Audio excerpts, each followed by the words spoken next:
Alright, probation at the moment. Alright, so boom back. Let me get this document. Basically, my probation officer, during the time of COVID-19, obviously I'm in a certain area, has told me to come to another area.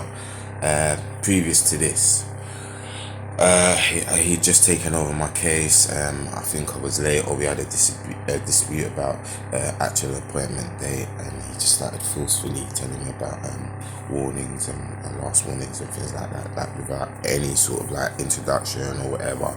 Knowing this gentleman knows he was actually in my parole board, where we established with himself, myself, and the parole board that on release I will be allocated someone that will sort of be understanding to my situation. Went through it with basically judges on the parole board of who I am as a person, and they've released me out into the open. This guy has actually gave, he's, with the exception of, with his permission from the offender supervisor from within the prison, obviously, which is basically, she's basically told him to suggest my release. Cut into 18 months down the road. He's my second probation officer because they just want to dismantle whatever confidence or whatever I've got building with the previous one. So he's came in now, but now he's just moving exactly. He was moving exactly the same as he was in the thing. Very stiff, very, very, very extremely stiff. Now this man is so stiff that you can see there's like the red running through his veins. Like you can see that the next aggression that he's going to show is one of discontent. Do you understand? So these people are telling me this man's not racist because he hasn't actually directly called me a nigger. But everything apart from that is racist behavior. So basically, you were late. I basically explained to him that we hadn't established the time and the date exactly, and it was confused. So not to worry, I'll attend the next one. So I came to the next meeting, which he allocated in a different place to where I'm supposed to usually because of COVID-19. But when I checked, my usual office was open. Do you feel what I'm trying to say? So anyway, whatever. I went to his office, got there, and then he was just being very forceful. I had to go on 2 occasions, very rude. Basically, you should have came to the appointment. Why didn't you come to the appointment? Rah, rah, rah. I said to him, calm down, I'm here now. Let's keep it moving, sort of thing. From this point, you can see that the man is not really seeing eye to eye with me, and he's taking things a bit excessive and whatnot. So cool. All right. So the next appointment, was straight back in Enfield again, and he was just being really rude. And I just had to say to him, look, at the end of the day, I don't really accept any sort of negativity from anyone, be that a judge, a probation officer, anyone. So you need to actually find a different way to approach me and talk to me, because he's just talking to me as if like he knew me. He was talking to me as if the paper that's on, the reports that they have on their paper about me is exactly who I am, like he knew me, and he really didn't. And he was actually acting like he was actually refusing. This is what they do. They refuse to accept who you are, and he tried to talk to you. There's other stories. I'm going to tell you stories about this. They refuse to accept who you are, and they try to tell you you are who they say you are on that paper. Do you understand? So boom, and I don't play that. So boom, cut to the next appointment. So I've left there, and they've said I don't have to go back to the far one now. I can go back. He's going to meet me because he is based at the far one. He is not he's not a probation officer in my office in Lansdowne Road in Tottenham, innit? Nick,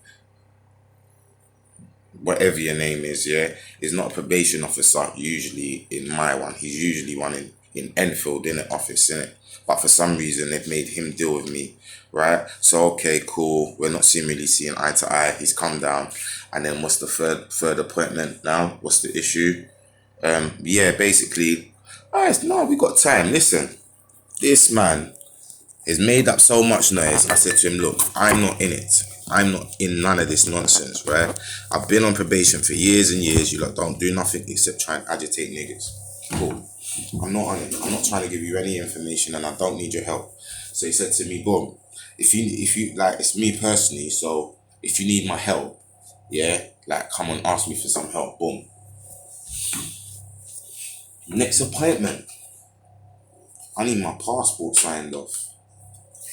So I said, yeah, because that's how I move. I'm just trying to keep it. I'm keeping it moving. Like everything's just moving for me. So to my advantage, you know. And I said to him, yeah, can you do it for me, Nick, please? Really appreciate it. He was very hesitant. And then he was like, I said to him, no, because my previous probation officer had helped me with something similar. I said to him, no, like, it can get done. Trust me, it's cool, it's calm. And then, yeah, and then it was like, all right, cool. I'll let you know. 2 weeks, 3 weeks passed, and he hadn't even booked my second appointment, my next appointment, which was weird. So I contacted the office because I'm on fortnightly appointments. So I contacted the office, and the man was like, well, I can't do it because we've been told that we can't do it. It's not policy. Rah, rah, rah. And I'm getting upset because I'm like, first and foremost, why haven't you even like replied to me, texted me, emailed me, and said that you can't do these things? Do you understand? Secondly, you're lying. Secondly, because basically, like I said, the previous officer was able to do it for me. Blah, blah, blah. Then he started saying, he's hadn't known me for 2 years. That was one of them. They haven't known me for 2 years, and I'm repeatedly explaining. I had to explain to the manager, which I'll explain later, that this gentleman has known me for 2 years. They're working off the basis of from when he's took on my case. How have you forgotten that you took my case? You was my probation officer, because all you was a machine. You was a plug in the wheel that day. Someone told you you had to fucking release this nigga, and you did. And you just said whatever the lady, the lovely, beautiful lady that, wanted to get my parole and get a nigga free. You get me? But this probation officer, yeah, clan, fam. So I weren't having it no more. I said, look, I'm not having it no more. You're a racist, man. I don't know why you're my probation officer. You know the MO. You was there at my parole. You know a man's supposed to be working with me. You're not working with me. You're talking to me like I'm a dickhead. I'm not a dickhead. I'm a very intelligent person. Like, bro, you're just trying to draw me out. You can't draw me out. It's racist. You're just trying to agitate me. I'm not having it. I don't like you. I don't want you as my probation officer. I need someone else new. Oh, you can't do that. Blah, blah, blah. So they just try to enforce their racism onto you. You can't have it. No. Well, I'm getting angry. I'm actually getting angry because everything that I'm doing is working with what was right, was the way to go, the straight way. Yeah, not the right way. It was the straight way.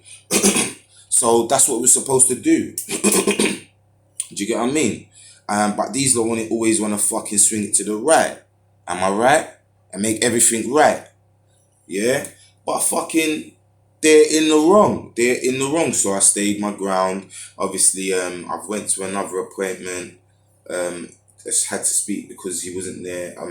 Basically, after the conversation where he explained he wasn't going to do the passport, I went to the office to try and speak to someone, see if I could get a senior manager. They longed me. I had to wait for another week. I spoke to the senior manager. She came outside, didn't really want to talk to me in any office. She had the security officer there, and she was just being very much like a dickhead. Very much like a dickhead. I'm trying to speak to her on a level where you speak first, I speak first. She's just trying to engage in argument, talking over me. She's just repeating things. She's lying, fully lying. Like, I've been in the system for like a very long time. So you can't talk to me like someone that's just been in the system for 2 months. It just doesn't work, innit? So yeah, you're a manager and whatever, you're high above board, but it doesn't mean you can abuse power and do things that I fully well know is bullshit. So I just kind of went off on her and told her, I don't really care what you're saying. I know I don't need to have this guy as my probation officer because he's a racist man and he's a biased man. Can I please have someone that is a part of my community? Very fair request. Very, very, very fair request. But right now I'm so mad that I'm having to ask and do all of this stuff. It's not coming out and it's not seeming like a very fair request. Because I've asked them, because it's just the liberty of everything. Do you understand? And I just wanted to get my passport sorted.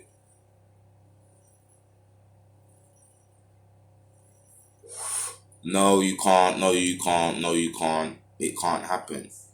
I'm saying, fuck this. It better fucking happen. Because what you're doing is trying to put me in a nervous disposition. Now, anytime that I come to probation, I have to deal with someone that I think is racist, and they're gonna talk to me in a derogatory and rude manner.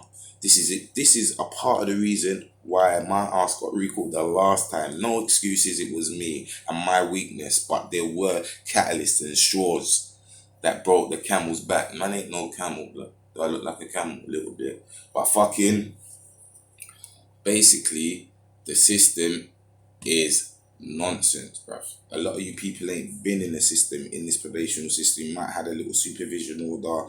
A lot of people kind of sold their life because they didn't want to fucking get bagged in it, whatever. But fucking, this soft black thing is very nice. It's beautiful, trust me. You lot should come and you lot should bag some of this. But look, just trying to just explain to you that this system is really falling, and there's so many things within it that need to be addressed. This is just thought for me. To be honest with you, I'm done with this system here. We're just gonna make sure that whatever we implement in the diaspora, we're not going to replicate the negativity. All it boils down to is people's abuse of power and abuse of authority. That's what it boils down to. And people using their emotions and getting their emotions and being allowed to use their job as a platform for oppression. Simply. And we're done with all of that. We're done with all of that. We don't fuck with all of that. You know what I'm saying? So the youth man need to really like pre and understand that the system's just designed to just frustrate you, get you to ask for things, get you to align you with a certain path that is not really your path, really.